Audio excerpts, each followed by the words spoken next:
Actually, I like to talk to you about being here on the Russian side and the USA side. And there was the river. That was the dividing line by occupying the Soviet Union, occupied the East, and America the West, and British people. And this was the river, USA here and Russia here. And we worked in a farm to get some power for our hungry situation. And the farmer said, we are really here on the river where the USA is in here. Don't go to here because there are all Russian soldiers protecting that nobody gets from east to west. So we both were building haystacks. And we didn't need to make a haystack, but this was on purpose because we knew each night those Russian people with the posts were sitting here and here. And we thought by day we were like farmers, but we were investigating this river bank. We built a haystack here and I built a haystack here. And the next night we found the haystacks. We also found the Russians being here, tired and there. And between the two haystacks, we went here and swam silently through the river. And then we made it to be here. There was nobody here. And we was hiding ourselves, and we were getting into freedom towards my mother and home. A very wonderful story. After I came home, there was a reunion. However, former soldiers were hunted from the Russians and Americans to find out if we can get some information about Hitler. But this was not easy to be back in a prison camp. But it worked out with my escape, and I was now witnessing as a civilian how soldiers came home, were imprisoned again from their home, put in a truck, and then interrogated, is it a good word? Interrogated is a perfect word. Yeah, well, what they would know about Hitler.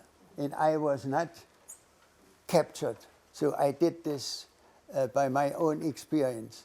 However, the Americans put all those PAWs back in the truck and in a camp. That was a rough time to understand the whole thing. And some even were backloaded from the Russians. They knew they go now home, and then they have the Russians again more working forces in Russia. That's the end of World War II. So I really, having behind me prison camp and war, I started a new life from scratch. And that's very important. I worked several years after the war as an engineer to rebuild the industry. But then came the division between the Russian occupied zone and the American zone.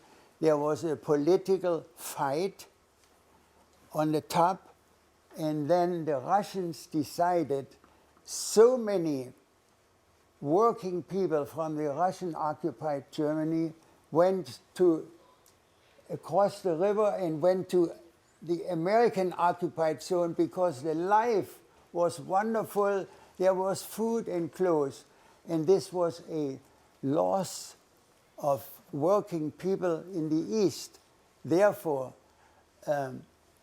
this division was like building a wall with barbed wires to prevent that the people from the East stay in the East. I'm now talking about what the people had to suffer during the World War II. And there are pictures hard to recognize, but I'm just giving you this as an example. For instance, 100,000 tons of explosive dynamite were dropped during this short time, February to April, 100,000 tons, 10,000 of residents killed. That was just one example. Next slide, please. Yeah. Now here are people who try to escape the burning city after, that's in Berlin, after the air blitz. You can see how devastating it is. They even had to wear a clothes to get not the dust from the burning debris. And here you see one girl going home, and you see the falling buildings going down. Next slide, please. Here you see that was apartment buildings, a wonderful street with a green line in the middle. And this you see right after the war, where the Russian tanks are here with cannons and horses, and they are now going towards town. This was easy for those people to go because the aeroplane had already damaged. There were no people anymore there sitting there. Next slide. Hitler was so much in demand of fighting people that he took the youngest being available in uniform and assigned those young people, here are they lining up, to go in uniform to the war. Terrible situation. Next slide, please. You see here how young he is and what can he do. You know, he had to dig his own, I say, grave. You know, he was digging his own trench, but actually it could have been a killed situation. Here you see such a young boy being wounded and on a motorcycle. Next slide, please. That's hard to read, but I like to just to show that people take their belongings and go on a wagon and escape.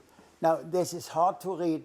Here is an entrance of an apartment building, and they used this entrance column to put messages with a piece of chalk, and you can see here, it's here, this family is alive, or we are gone to this city.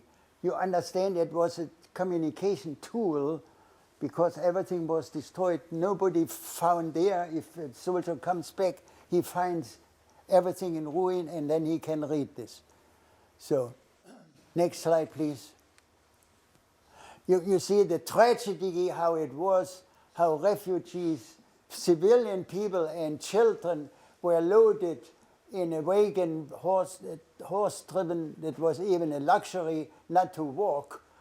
And you see them here, the father and the mother with a knapsack, maybe some food, and the child here with a white flag and saying, "We are refugees, please help us."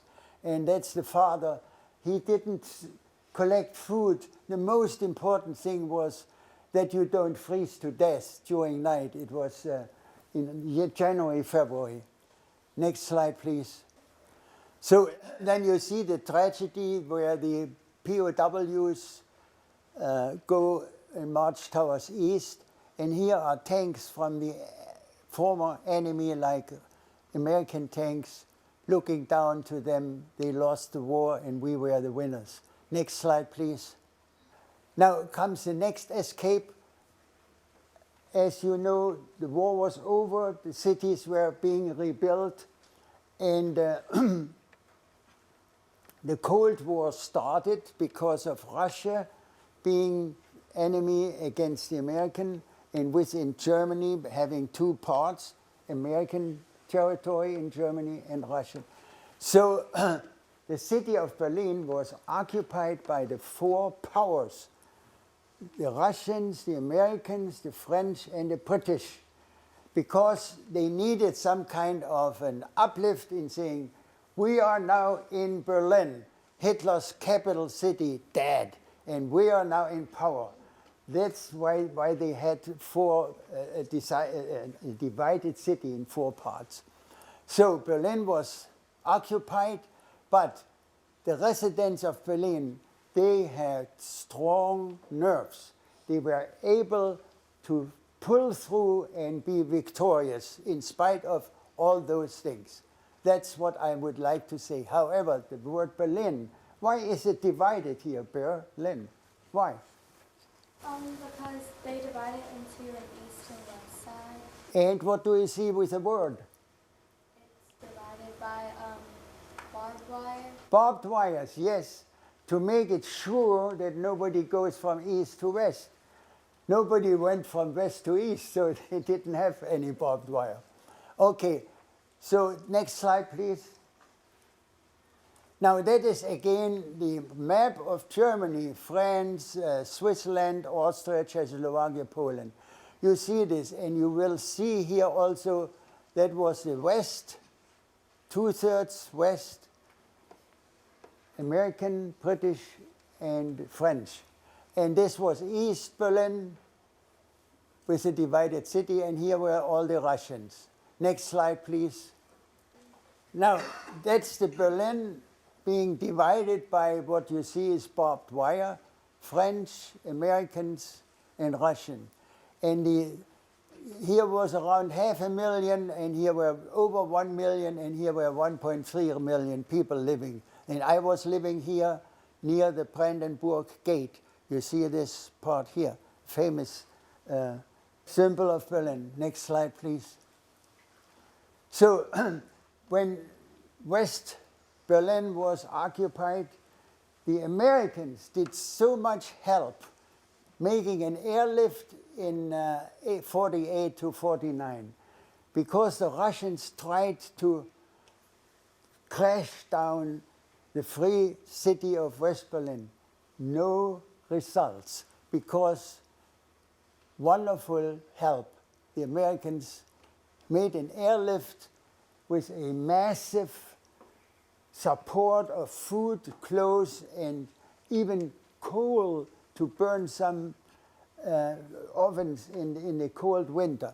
They did and dropped all the supply, not landing the plane because it would not be feasible in this little city of Berlin.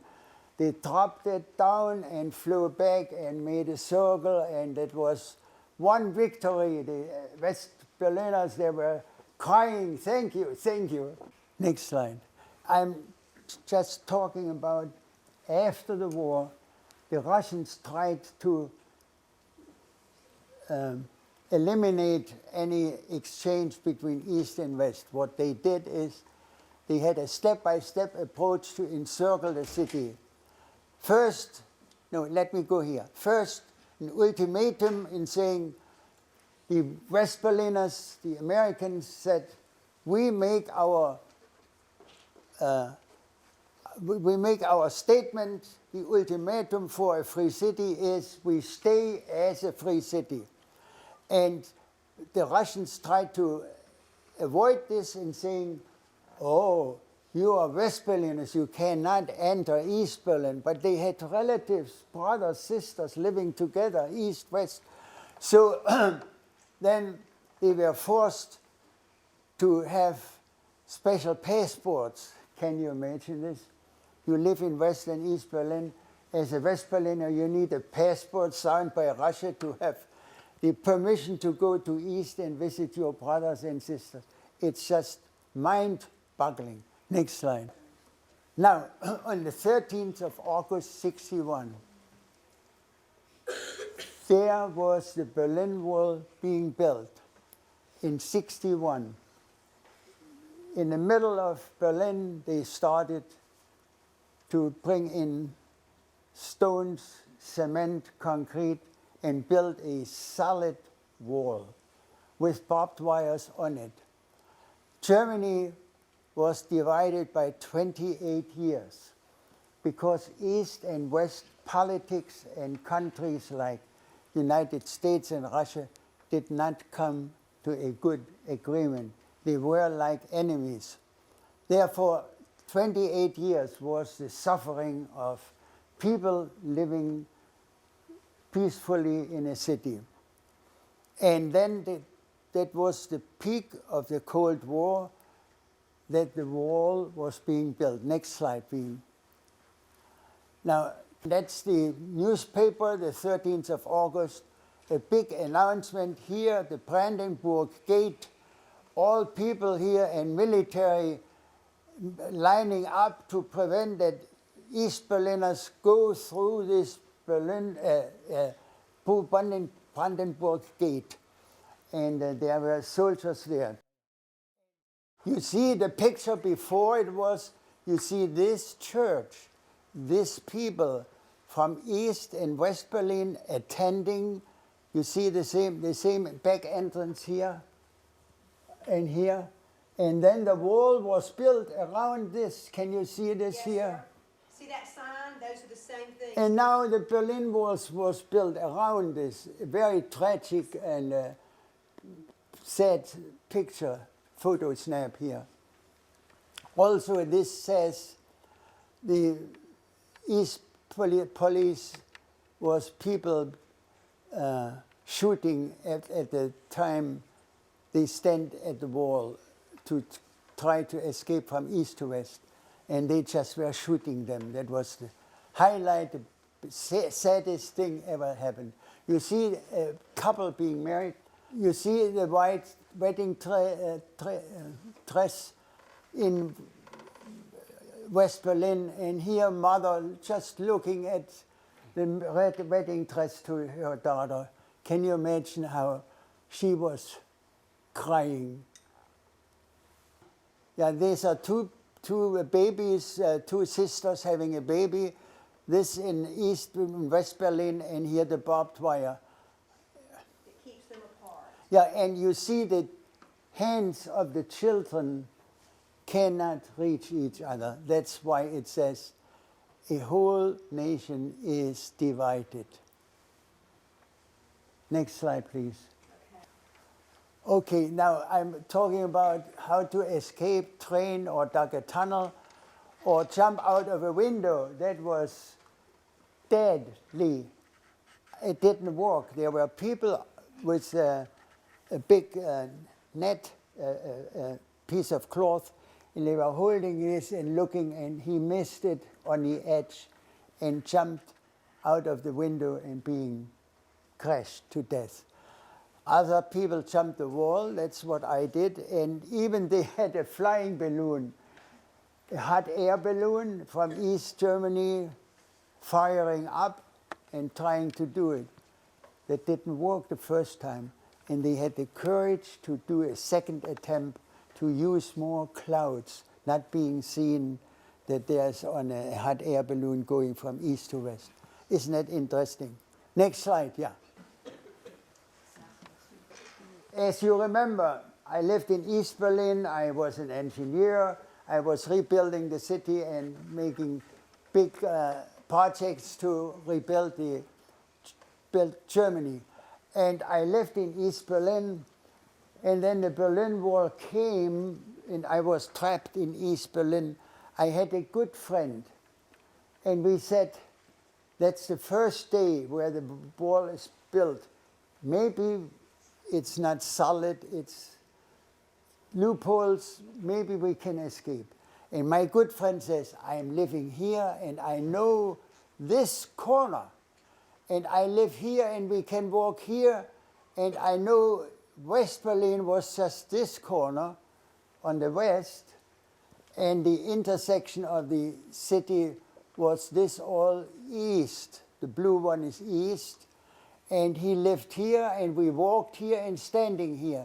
And we're awaiting a good opportunity to make it from here, run here, and go to the west. They built a barbed wire around here that was done by the East Germans. That's all East Berlin here. And so you see this corner was now west, and this was an apartment building. Very helpful for me because you will hear my story, how I escaped from East to West Berlin. I was standing